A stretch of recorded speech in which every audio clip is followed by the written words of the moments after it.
Friends, would you please join with me in the spirit of prayer? Gracious God, we are gathered here in the mystery of this hour.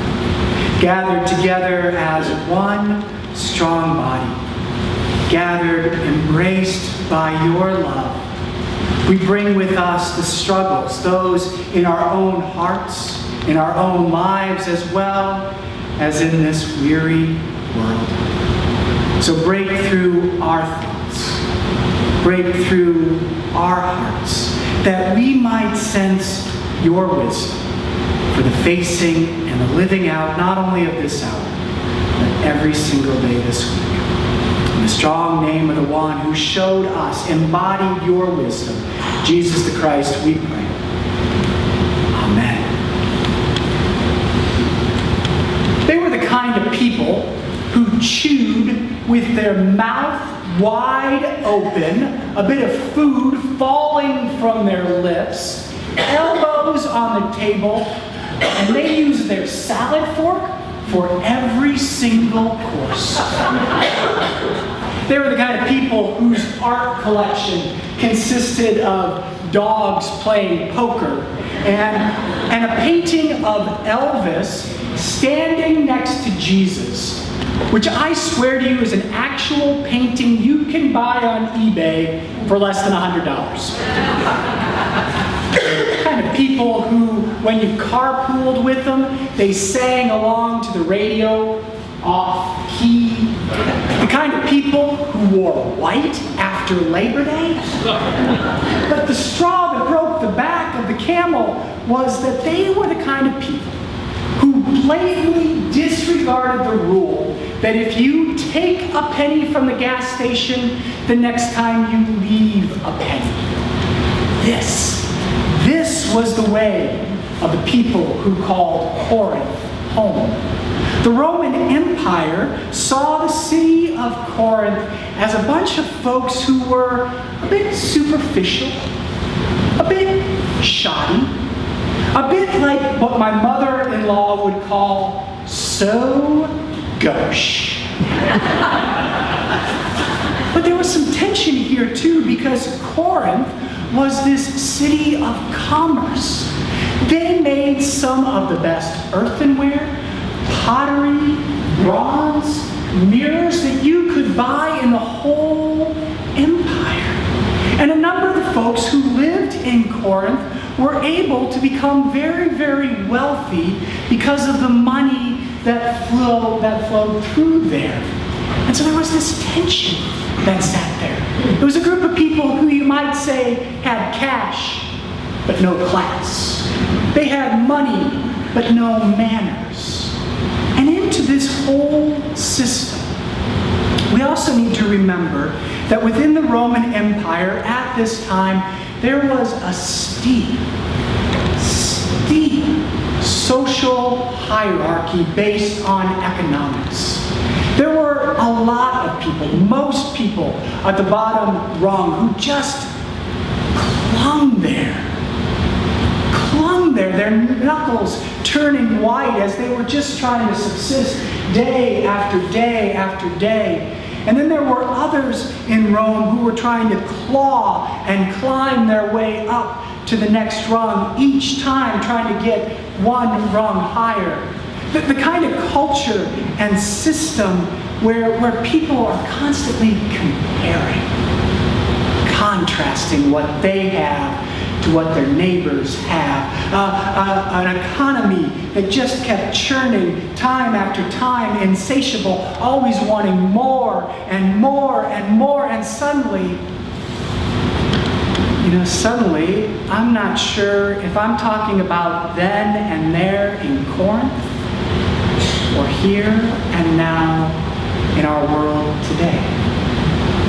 This culture in which the Corinthians were swimming was one where some of those bad manners, that hierarchy, that never enough mentality that was outside, it started to seep and sneak its way in through the back door of the church, and it was settled into the pew among the very people of God there at that time. Now rewind and remember with me, because for the last several weeks we have been discussing, we've dove and dealt in the book of Acts. That ministry that happened right after Jesus' death and resurrection. The earliest disciples seeking to reach out to folks. In Acts, what we discovered was wonder. It was this spirit that immersed and infused the early church that kept calling them to draw the circle wide. Draw it wider, even still. And now, we get to Corinth, some 20 years later. And the only lines that are being drawn are ones of deep division. The Corinthians, if you read the whole of the book, what you'll see is that they debated and disagreed about everything. They debated and disagreed about the right way to worship, how to celebrate the Lord's Supper, what to bring to the church potluck, what was actually kosher and okay. They disagreed about which of the spiritual gifts were the best. And they disagreed, as we heard this morning, as Leonard read it to us, about baptism. And there were some in the church who said, well, because I was baptized by Cephas, that was the best. And there were others who said, well, I was baptized by Apollos, and that's even a little bit better. And still others said I was baptized by Paul, and still others wanted to claim to be on Jesus' team. These divisions, deep divisions within the church that were keeping people separated and set apart. The circle wasn't being drawn wider. There was a line in the sand about who was inside and who was outside, who was acceptable, who had the power, the privilege, the prestige to enter into their group.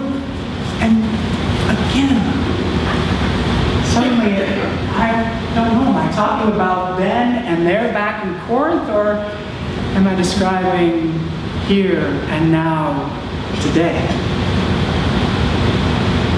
Sort of makes me think and remember back to my childhood when my parents would read to me Dr. Seuss' The Sneetches.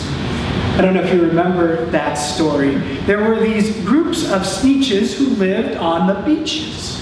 And some of the Sneetches, they had stars on their bellies. But then there was another group of Sneetches that didn't have any stars upon their bellies. And the ones with stars, they thought they were hot stuff. They walked around their snoots in the air, ignoring those other Sneetches without stars. They didn't invite them to play in their games. They didn't invite them to their fun, festive Frankfurter roasts or marshmallow toasts.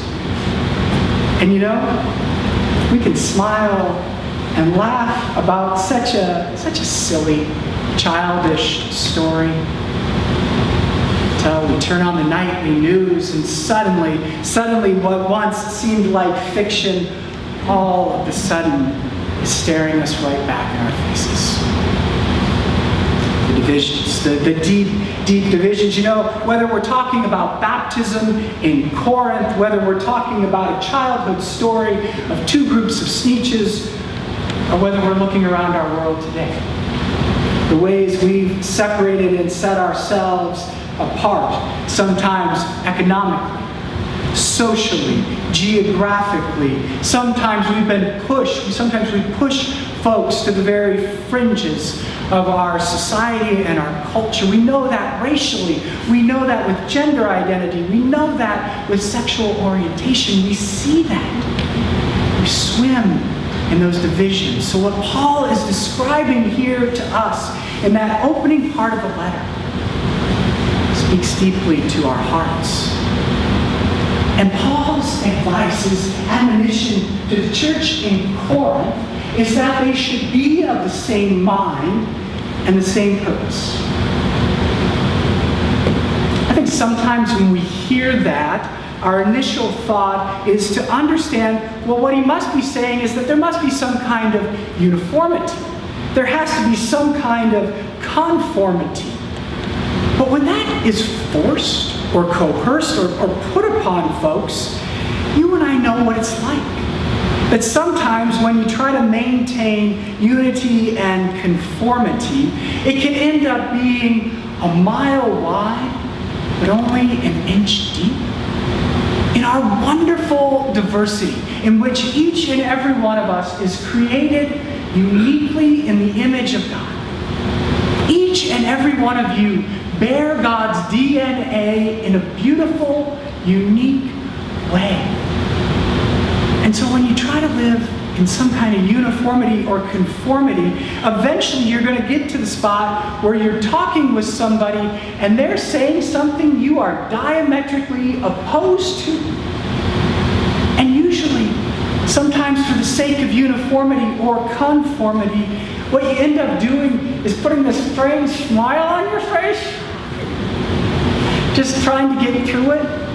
That inner 2-year-old that still lives in your mind plugs his ears or her ears and starts to say, la la la, I'm no longer listening. Or sometimes what we end up saying to one another for the sake of conformity or for the sake of unity is we say, well, let's just agree to disagree. When we toss and throw phrases around like that, what we're really trying to say is, can we please just stop talking about that? When we push down those differences, when we push down that diversity, when we push it to the back burner, it has a way of sitting there, simmering, steaming, and eventually it can steam over. When we try to push down things, eventually they have a way of festering and fuming within our life and coming back to us, right? We need proof of that today. We could talk to our African American brothers and sisters who can point to the lingering legacy of racism that's still a reality today. We could talk to our LGBT brothers and sisters who are now being told that their gender identity means that they can't serve in the military. We could talk and turn on the events of yesterday in Charlottesville, Virginia, that just breaks our heart. These differences, these deep differences that divide us, these lines in the sand that separate us and set us apart. Pain that hasn't been processed, unresolved issues that have been left haphazardly on the table, and we've walked away, not fully dealt with those. And so now my hunch is that you're probably sitting there thinking to yourself, boy, I'm sure glad I came to church today. Thanks for the uplifting sermon, Wes. Maybe we think to ourselves, just shrugging our shoulders, well, I guess that's the way it was, at least back in Corinth. It's the way it is. I guess it's the way it's going to be.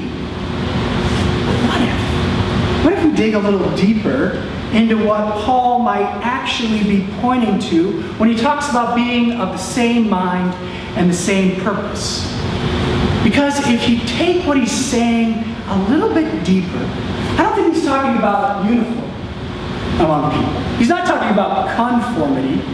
He's actually talking about vulnerability. He points to the cross as the central image of the way we as people of faith are supposed to be living today. Now, the way of the cross isn't only just about one event on Good Friday centuries ago. For Paul, when he uses that phrase, the cross, it's actually shorthand for him to be pointing back to the whole of the gospel experience. And one of the lenses that we can actually use for reading the gospel, all the gospels, any of the gospels, is to read and understand it as God's vulnerability, God's wisdom in our life. God's vulnerability that was willing to enter fully into the human condition, being born in a barn, laid in a manger. God's vulnerability that reached out to the lost, the lonely, the left behind, the never-do-wells, as well as those who are well off, wealthy and rich, all with a message of love. God's vulnerable love that reached out to the hurting, didn't turn back, but reached out with healing and with hope. God's vulnerability that on the cross, Christ didn't seek to settle a score, didn't offer words of vengeance. No, Christ prayed softly and tenderly, Father, forgive them, they know not what they do. And God's vulnerability, God's wisdom that on Easter morning didn't just overthrow the Roman Empire.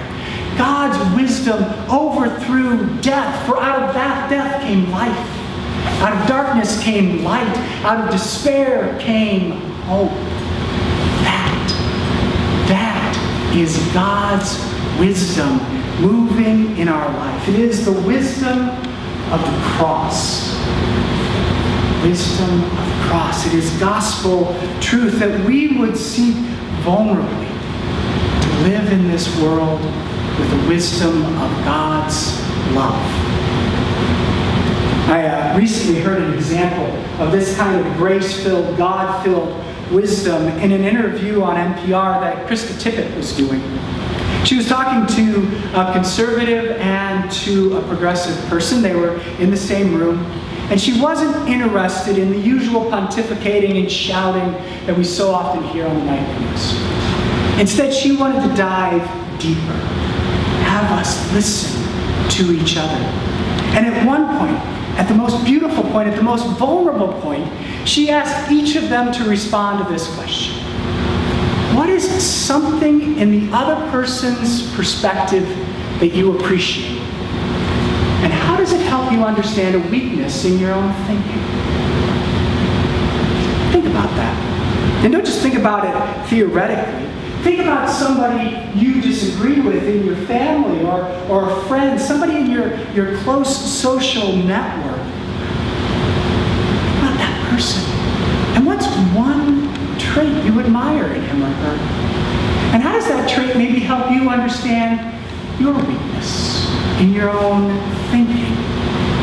You see, this wisdom of God, this cross-shaped wisdom is an invitation for us, not only today, but in the coming weeks, to think about, to pray about. And so I have a gift for you today. A gift of a cross. I want you to take one of these home with you. And I want you every day to hold on to think about this wisdom, this vulnerable wisdom of God. I want you to put your DNA all over this cross. And I know that some of you are pretty creative.